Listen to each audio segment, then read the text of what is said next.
The longer women have estrogen, the healthier their body gets, the better their brain works. I mean, it's just, estrogen really is the hormone of life.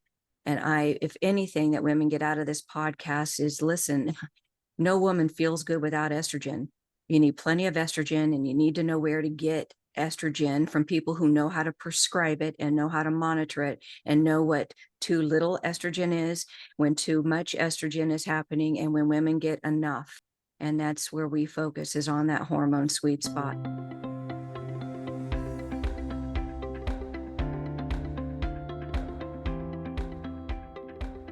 Hello, everyone. You're listening to the Menopause Moxie Podcast, where we challenge the status quo on perimenopause, menopause, and female hormone balancing.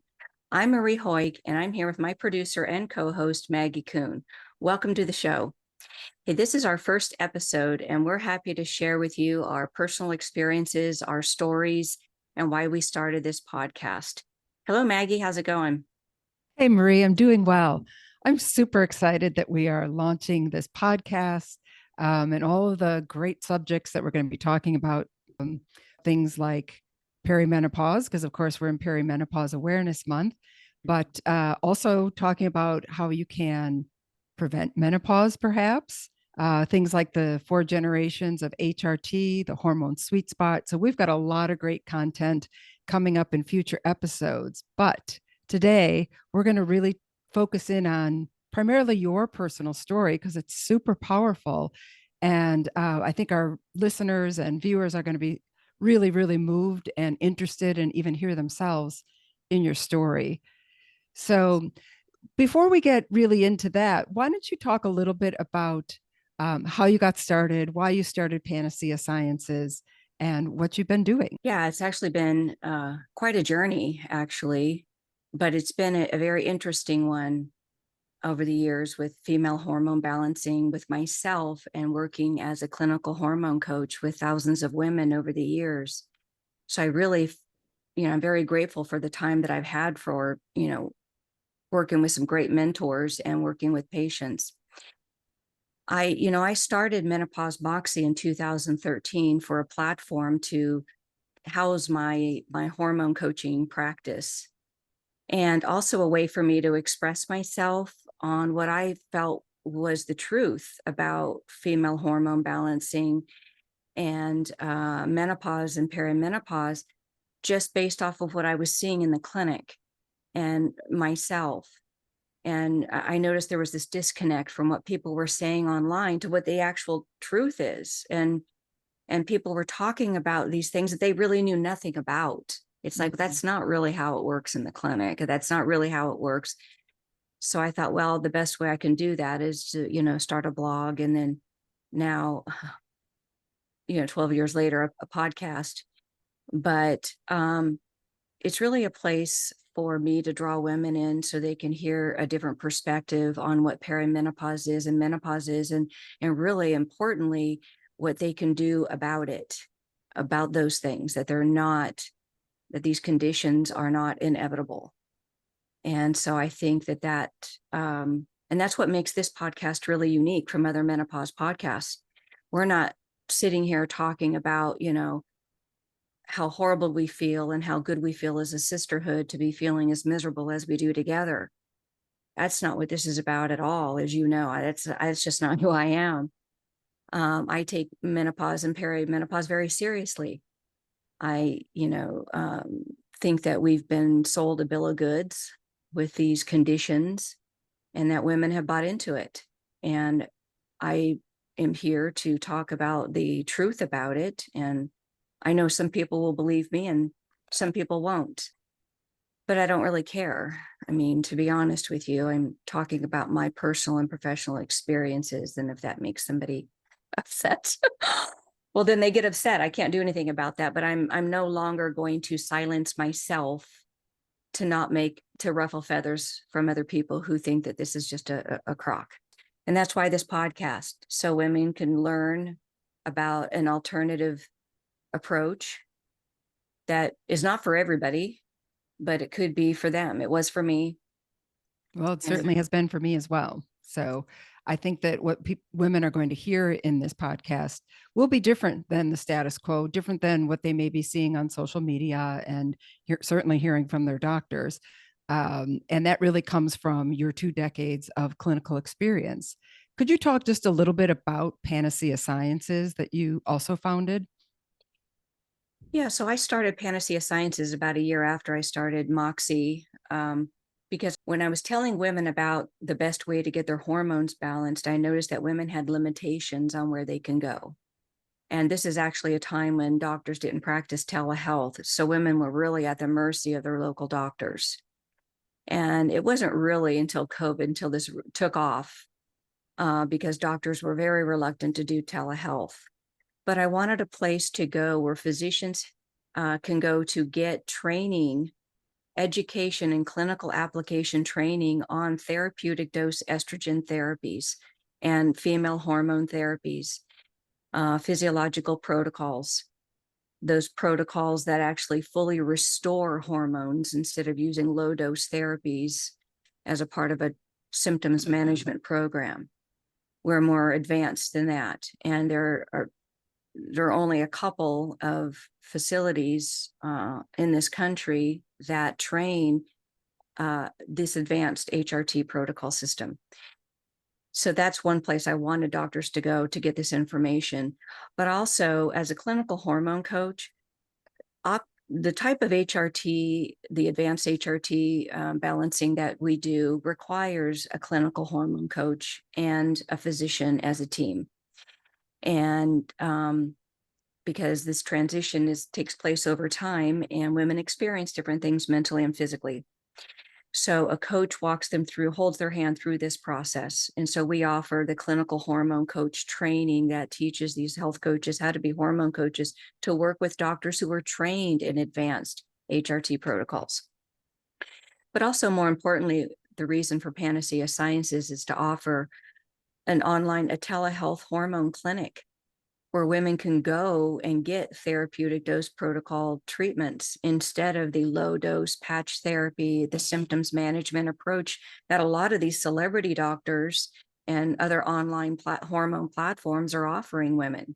So they're offering these low dose protocols, but yet they're selling them a bunch of products to manage the symptoms of hormone deficiencies that they wouldn't have if they, got enough of the right hormones. And so what we are doing is very cutting edge and advanced female hormone medicine, but we believe it is the future. So that part really excites me, is to be able to offer these things for people who really want to take female hormone medicine to the next level.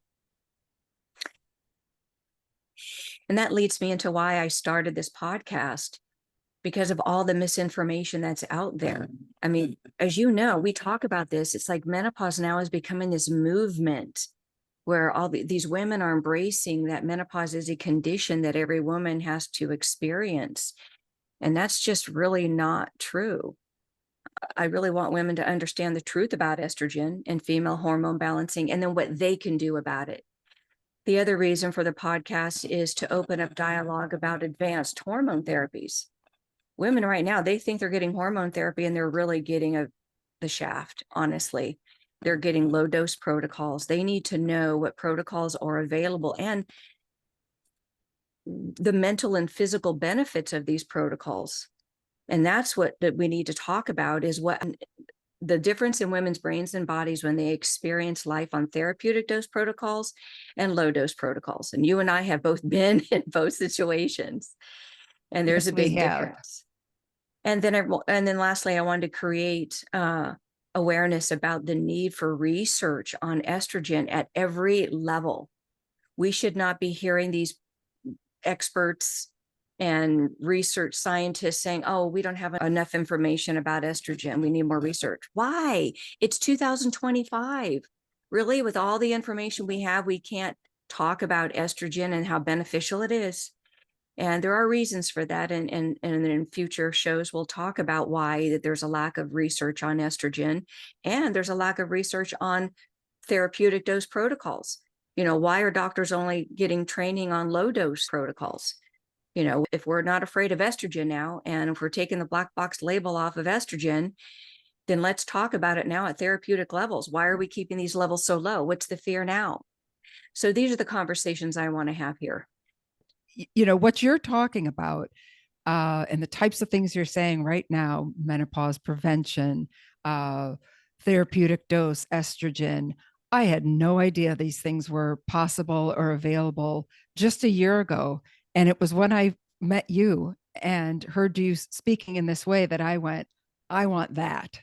And I've been working with you in Panacea Sciences for the past several months, almost a year now, on my own therapeutic level, hormone replacement therapy. And I feel incredible. And I think other women need to know this. I didn't understand it. And I was very educated on the topic, I thought.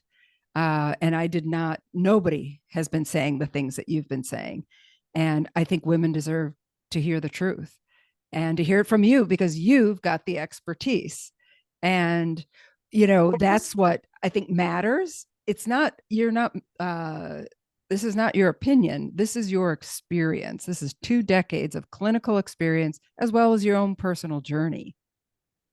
And yours too, because I don't think you'd be here if this did not have a profound effect on your life. Absolutely. Transformative. I'll tell you, it's just getting started. And you'll know what I mean by that.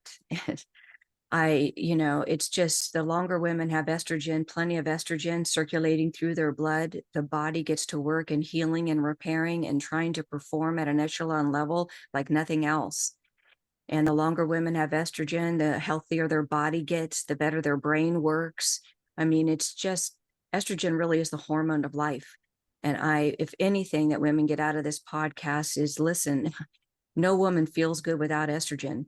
You need plenty of estrogen, and you need to know where to get estrogen from people who know how to prescribe it and know how to monitor it and know what too little estrogen is, when too much estrogen is happening, and when women get enough. And that's where we focus, is on that hormone sweet spot. So, Marie, why don't we jump in today? Today the focus is your personal journey. And I think it's super compelling. I think a lot of our audience is going to hear themselves in all or some of your story. Certainly I did and do whenever I hear you talk about it. So maybe you could just sort of start at the beginning and tell us your personal journey with this. Well, yeah, I honestly never even heard of hormone therapy when I first started off with this. I was, when I look back, my whole hormone journey started like most women around puberty. And it really all started about then. And I had to go back when I looked at my menstrual cycle history. Once I learned the importance of monitoring this, I went back to, gosh, when did I start my period? And that was about 12. And most women, start around that time, 11, 12, 13. And, but that's really when things started to cause me problems with my behavior and my moods. And I actually remember close to being 13 when I had my first migraine. Mm. And I remember I'd never experienced that level of pain that I could remember. And it was so intense.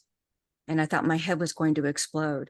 And I remember it was in the middle of the night and I just couldn't sleep. And it woke my stepfather up. He couldn't go to work the next day. My mother was, it's like this, my migraine, I could see, had this trickle down effect that affected my whole family. And it was like that consistently from a young age. And I was getting daily headaches. Menstrual migraines is what they ended up calling it. And then I started to experience this level of depression that I hadn't had before.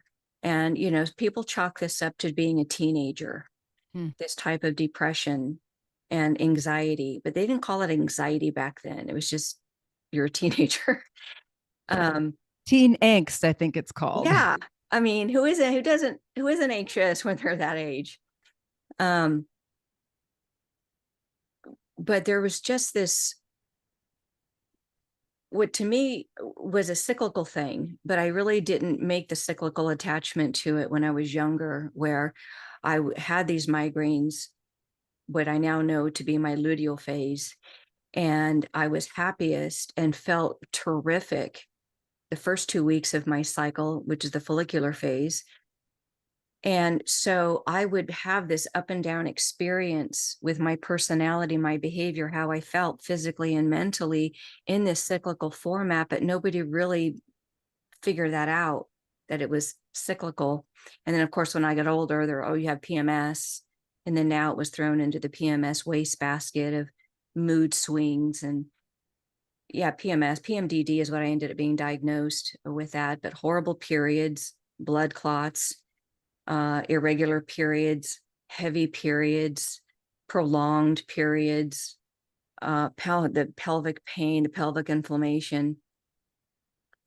But it's like I can tolerate the pain. I can take something for that. Like I was able to find things to help relieve the pain temporarily.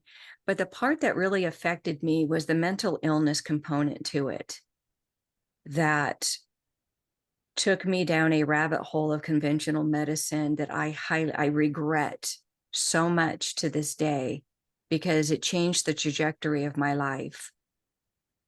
And the mental illness aspect of what I went through during puberty and beyond that was just horrible. There were 2 weeks out of the month, I felt like I was going crazy. I couldn't control my behavior. I was crying all the time for no real good reason. And I just remember in the middle of some sobbing phases going, what is causing me to be this so sad?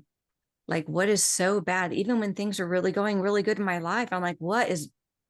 I just couldn't put my finger on it. And people are like, you're crazy. And then you start to believe them. And this was a time when in the early 70s, mid 70s, late 70s, parents didn't take their children to the doctors for these things. No, I mean, certainly anything mental illness or emotional depression, these things were not talked about, certainly not acknowledged. And I think, as you've alluded to, written off for young girls, for girls, teens, and young women. Oh, that's just your time of the month. Oh, it's your period. And if become the butt of jokes, it's because movies are made about it. It's it's become an accepted thing for women to have some range of pain, discomfort, moodiness, depression, anxiety, and that's just called being a woman. Yeah, and then that's why women get that crazy label. And women get labeled as crazy, as being Karens, as being difficult, irrational, hysterical. And it's hard to disagree with that, because part of you are all those things. But you don't want to be, and you don't really feel, I know I didn't feel that way inside. I didn't feel like that was me. In fact, it was actually the opposite of me, which is what really bothered me. Is like, why am I behaving like this? Why am I doing things I wouldn't do like this? It went against who I was, and that created more low self-confidence, low self-worth. I couldn't even depend on myself. I couldn't even control the words that came out of my mouth. I mean, I've lost relationships and jobs. And I mean, it is just, when I look back, I'm thinking, oh my gosh. And then, oh, you're depressed and you're crazy. And then when I was about 17, I met a doctor, an osteopathic doctor, and I talk about this in other shows, where I'm now getting real diagnoses instead of just feeling like I'm crazy, and my family telling me I'm crazy, and nobody wants to be around me. And of course they didn't. I didn't even want to be around me. They can leave at least. I was stuck with me, but it was tough. I got what they were saying, and I didn't blame them for leaving or for firing me, or, it was just horrible. And then, so when I met a doctor, I just turned 18, and I told him, listen, this is what's going on. And, he told me, gave me a few mental illness diagnoses, depression. They didn't call it anxiety, but severe clinical depression, and some other things. And I was actually given my first prescription of Prozac. How and old? I was 18. Well, So it was a combination of birth control pills and Prozac.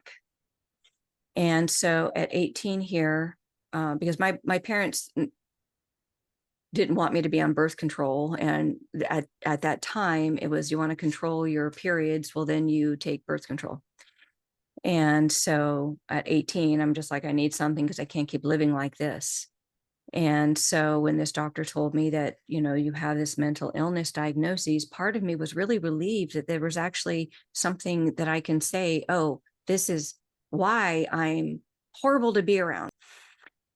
So please tolerate me because this isn't my fault. And unfortunately, I lived my life as if it wasn't my fault and I didn't have to be accountable for my behavior.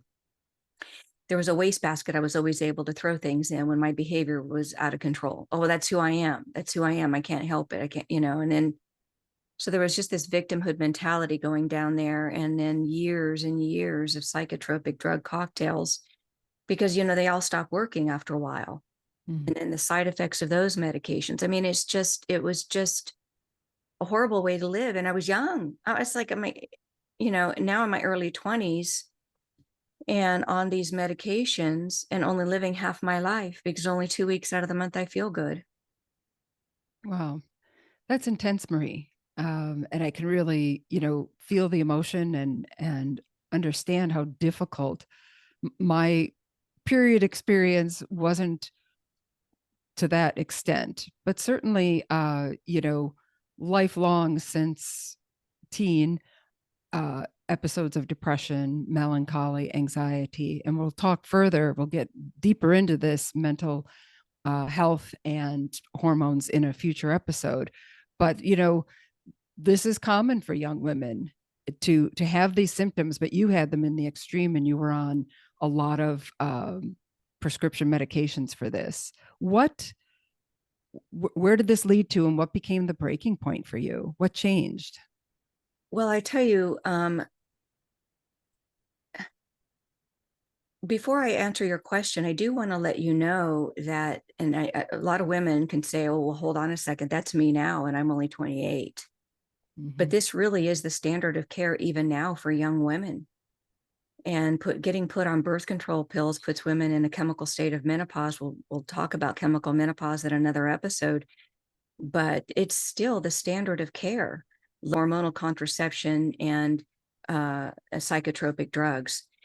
And this is why women spend the majority of their life not having any sort of experience with estrogen. And, as I got closer into my 30s, I was on this whole cocktail of psychotropic drugs and birth control pills through my 20s and trying to manage my periods. But because of my severe endometriosis, I was told almost at every female checkup that I would never be able to have children because my endometriosis was so bad, which was part of what caused the horrible periods, the painful periods, missing work because of periods. Taking the birth control helped manage the cycles a little bit, but the psychotropic drugs were just way too much to bear. And then they stopped working. And the last doctor I went to get my prescription for psychotropic drugs, he said, these are going to stop working for you at some point, and you will need to consider some alternative treatments with your medicine. And he handed me a brochure for shock therapy. And wow. I was in a state of shock from that. Talk about shock therapy. It probably would have been enough. But I thought to myself after I left, well, one, I had conflicting thoughts about this. It's like, okay, well, this doctor's offering me a solution. However, I don't feel like I have the mental illness like he's talking about that they would use this treatment for. But at the same time, I needed some relief. And then I remember pulling up in front of my house in my car and just sitting there in my car before going in to my husband and 2 children under 3. To let them know, oh, by the way, I'm going to get my brain zapped. And this is my future is you won't have the same woman that you've had as a wife. And I won't be the same mother. I mean, I could not even imagine that. I was in shock. And I chose not to do that. This is when I started to, and there wasn't a whole lot of information online. And at this time, I was working as a consultant for a dentist, and who referred me to a doctor because I needed a doctor to write my psychotropic drug cocktails from moving back to California. And this doctor just said to me, he had a different approach, which is why I went to him. And he says, well, I don't treat depression as an illness. And I remember here I am in shock again, thinking, what is going on here? And he says, I don't think you have a Prozac deficiency. I think you have estrogen deficiency. And what I'd like to do is do a lab panel on you. I'm not interested in managing your side effects of other things that are going on. I want to fix what's going on at the root. And Had so you this, ever heard that before, that you had an oh, estrogen deficiency? oh, never. Nobody, no. Nobody had ever mentioned hormones. Nobody had ever mentioned that. And I had spoken because in my career, I was a medical consultant and medical dental practice consultant.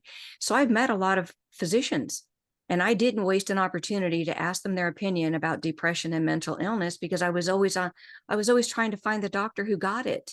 Not the, oh, let's try this, or let's try. What do you mean, let's try? Like, you've never done this? Am I the only patient you've had with these symptoms? Like, you don't know? That doesn't give me a whole lot of confidence. And so, like women with hormone therapy, I was jumping from one doctor to the next to try to, and asking anybody who had an MD after their name how they treated depression. And then this doctor's like, well, it's a side effect. And I'm like, side effect? Why are all these other doctors telling me it's a neurological issue and my neurons aren't firing and that's what this depression is? Why is this doctor telling me, it's a hormone issue? I saw the pictures. I get what they're saying with what's causing this depression. However, it wasn't until years later I found out that estrogen is responsible for the firing of those neurons.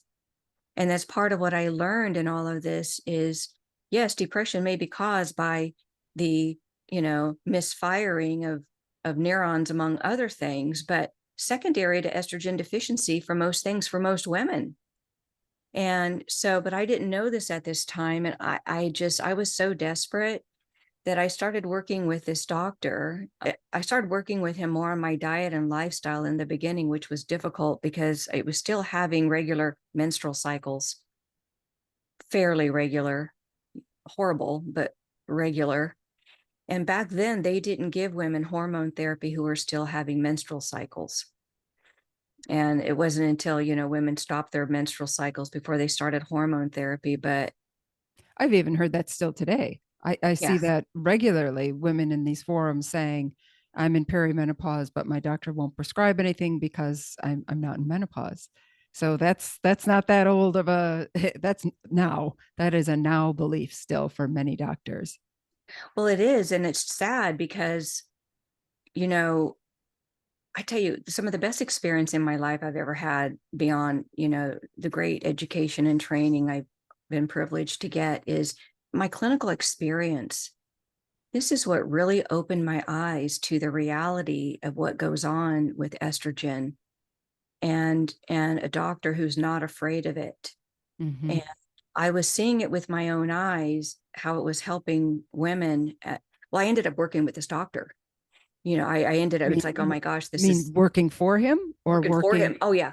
Well, I was working for him now in his practice, because it was just what he was helping me with was just absolutely amazing. And he offered to pay for my education and training at the beginning of really where he was just diving into his own education and training, and dragged me along through his fellowship programs and took the time to mentor and educate me. And as I'm experiencing my own hormonal experience, I'm working with patients in the clinic, and but I'm not on the hormone therapy that they are yet, because we're still, do we give perimenopausal women hormones or not? And then the phones were kind of ringing off the hook at this point of women saying, can I take hormones? And what we were learning at that time in our training is that you don't give hormones to women who are still menstruating. So he'd say, come back when, you're 51, when you lose your period. But I was one of those women who were feeling really cruddy and felt like I can benefit from the hormones, even though I was still cycling. But then there was like, what do we do with these patients? Because when you give a woman hormone replacement therapy, it shuts down her own production. So this is one of the fears that doctors have because there's no training on how to deal with that. So the doctors will give a low dose a little bit, but it does disrupt a woman's menstrual cycle. So unless a doctor is trained on how to navigate that menstrual cycle with HRT, they're going to be reluctant to prescribe it. And so we had to figure out the hard way how to do this because I was tired of telling women to come back later because I was one of those women and I didn't want to hear that. So then I started on the hormone therapy, and then because I just begged the doctor, I just give it to me. It's like, but then around this time, I needed a surgery because I had a prolapsed uterus, and the doctor recommended I get a hysterectomy. And so it was around this time where, right when I was starting hormone therapy, I got the hysterectomy. So this changed my hormone replacement therapy protocol almost immediately. So now I'm actually in menopause, surgical menopause. And so now I have to take hormones. But what we were learning at that time was first and barely second generation HRT protocols, the low dose protocols that many people still use to this day. And then there was a time when that particular hormone replacement therapy stopped working. And then we discovered a third generation HRT, and we'll talk about the 4 generations of HRT in another podcast. But I've been on every HRT system with the exception of pellet therapy because I wanted to know about hormones. I wanted to know how they affected my body. I wanted to know how they affected my brain, how much I needed, how much was too little, how much was too much, how much is just right. And so for the past couple of decades, I've been documenting the patterns I was witnessing in the clinic and with myself, and along with blood work.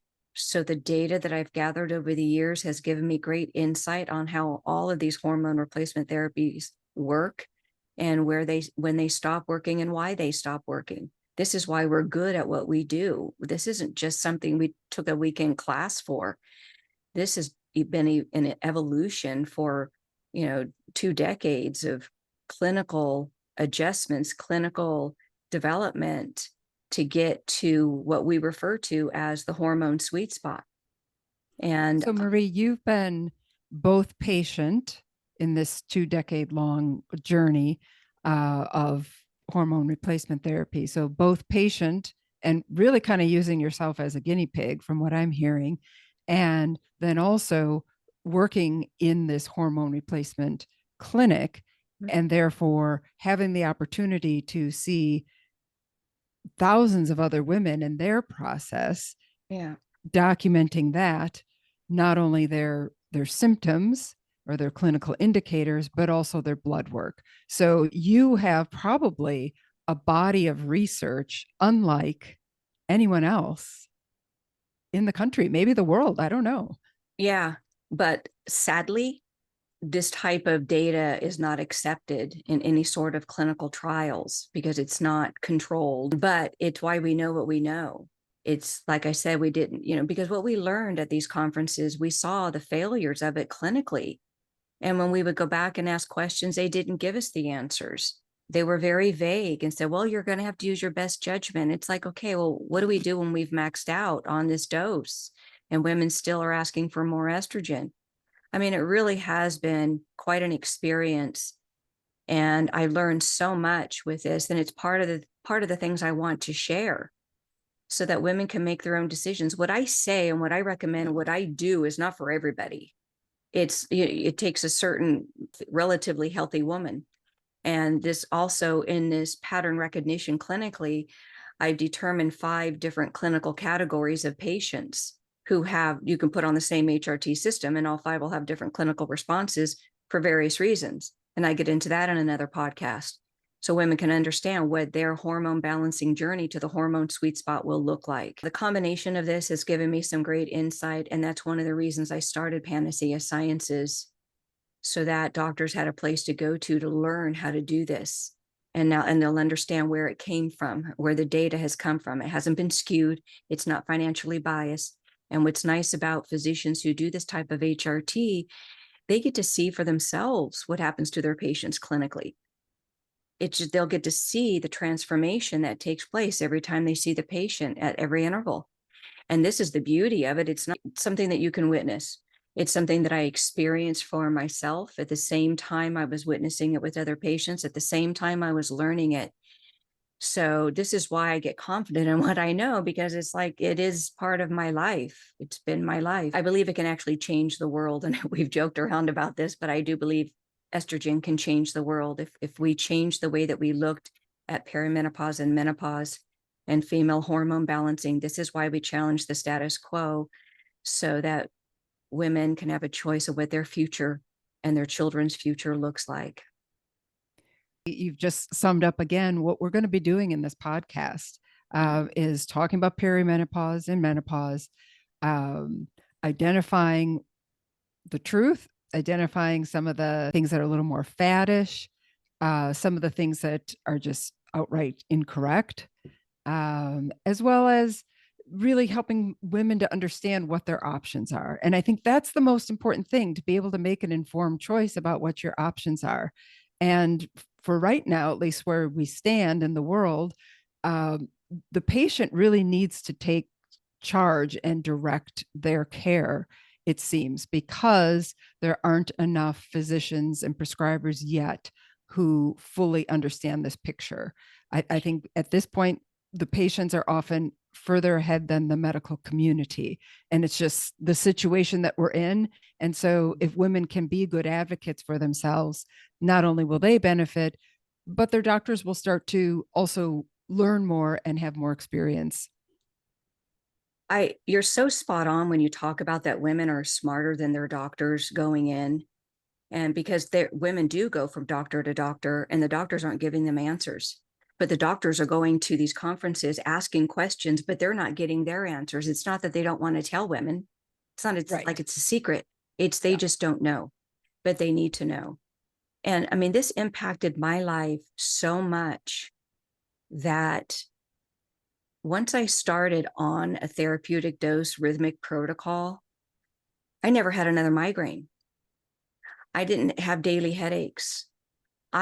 This just in and of itself, of having a life without this, that I know that I can depend on myself next month to plan things, that I'm not going to be debilitated with a migraine, was really big for me.